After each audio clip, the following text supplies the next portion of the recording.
नमस्कार दोस्तों, एक बार फिर से स्वागत है आप सभी का मेरे यूट्यूब चैनल इक्विटी टॉक्स में। जैसा दोस्तों आपको पता है आईपीओ का सीज़न ऑन है, एक से एक आईपीओ आ रहे हैं।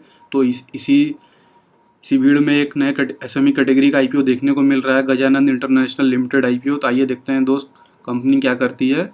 बात करें कंपनी, तो कंपनी बेसिकली मैन्युफैक्चर करती है कॉटन, वो भी 4 टाइप्स के यहाँ पे उनके पोर्टफोलियो में कॉटन्स हैं।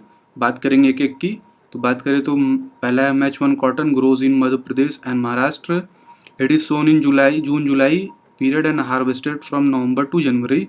दूसरा कैटेगरी है शंकर 6 कॉटन का। This is grown domestically and it is the most exported raw cotton variety in India. DCS 32 cotton variety, it is sown in the month of July August and ready for the harvest from December to मार्च।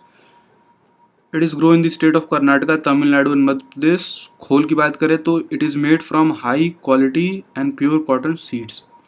तो ये 4 types के cottons है जो company manufacture करती है। आइए अब हम आईपीओ को डिटेल्स देखते हैं। तो ओपनिंग डेट की बात करेंगे तो 9 सितंबर को आईपीओ ओपन हो रहा है, 11 सितंबर को क्लोज हो जाएगा। इशू साइज़ की बात करें तो 20 करोड़ का इशू है और पूरा का पूरा फ्रेश इशू है। और यहाँ पे कोई ऑफर फॉर सेल नहीं है दोस्तों, ये काफ़ी शॉकिंग है क्योंकि हमें एसएमई कैटेगरी को पता है कि वो मैक्सिमम उनका ऑफर फॉर सेल ही होता है, लेकिन यहाँ पे ऑफर फॉर सेल 1 रुपये भी नहीं है। टोटल का फ्रेश इशू है पूरा का पूरा 20 करोड़। फेस वैल्यू की बात करें तो 10 रुपीज़ पर इक्विटी शेयर्स का फेस वैल्यू है। आईपीओ प्राइस बैंड की बात करें तो 36 रुपीज़ का कट ऑफ प्राइस रखा हुआ है। 3000 शेयर्स का एक लॉट होने वाला और मिनिमम आपको 3000 शेयर्स यानी एक लॉट के लिए अप्लाई करना पड़ेगा। लिस्टिंग हमें एनएसई एसएमई कैटेगरी पे देखने को मिल रही है। रजिस्ट्रार की बात करें तो skyline financial services private limited. इसी वेबसाइट पे आपको डीआरएचपी, आरएचपी और सबसे इंपॉर्टेंट अलॉटमेंट इसी साइट पे आपको देखने को मिलेगी। रिटेल शेयर ऑफर की बात करें तो 50% गाइस, इसमें कोटा भी देखिए इन्होंने बढ़ा के 50% कर दिया है और अदर शेयर ऑफर्ड के लिए 50%। हालांकि इशू भी एसएमई कैटेगरी में भी काफ़ी छोटा है क्योंकि सिर्फ 20 करोड़ का है। आइए हम और भी प्राइसिंग और डेट्स की बात करेंगे आगे। बात करें अलॉटमेंट की तो 12 सितंबर को अलॉटमेंट होगा, रिफंड 13 सितंबर को होगा। क्रेडिट ऑफ शेयर्स, अगर आपको अलॉटमेंट मिलता है 13 को ही आपके डीमैट अकाउंट में शेयर्स आ जाएंगे। लिस्टिंग डेट है 16 सितंबर। रिटेल में मिनिमम 1 लॉट और मैक्सिमम भी 1 ही लॉट आप अप्लाई कर सकते हैं। शेयर सेम रहेंगे 3000 के लिए, अमाउंट भी सेम रहेगा 1,08,000। आप 1 लॉट से ज़्यादा लगाएंगे तो एचएनआई कैटेगरी में चल जाएगा और एक लॉट से ज़्यादा ही आप मिनिमम एचएनआई कैटेगरी में लगाएंगे 6000 शेयर्स के लिए, अमाउंट जो है डबल हो जाएगी 2,16,000। तो ये थे दोस्तों कुछ आईपीओ की डिटेल्स और प्राइसिंग। अब हम बात करेंगे कॉम्पिटिटिव स्ट्रेंथ की। तो गुड ट्रैक रिकॉर्ड है कंपनी का। गवर्नमेंट सपोर्टेड टेक्सटाइल इंडस्ट्री, हाँ ये सही बात है। Leveraging the experience of our promoter, experience management team and a motivated and efficient workforce, cordial relation with our customer, quality assurance and control. Company promoter की बात करें तो मिस्टर अशोक भार्गव भाई मुनसारा, मिसेस त्रुपेतीबेन अशोकाबाई मुनसारा और मिसेस आशीष दिराजिल मुसारा। तो ये 3 कंपनी के प्रमोटर्स हैं गाइस। हम बात करेंगे इसके फाइनेंशियल परफॉर्मेंस की जो कि सबसे इम्पोर्टेंट है।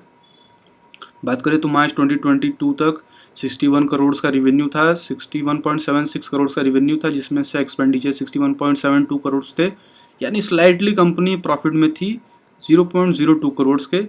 और बोरिंग इनकी 14.65 करोड़ थी। 31 मार्च 2023 तक कंपनी का कुल रेवेन्यू 73.42 करोड़ था, जिसमें से कि एक्सपेंडिचर 71.54 करोड़ के थे। 1.41 करोड़ के प्रॉफिट में थी कंपनी।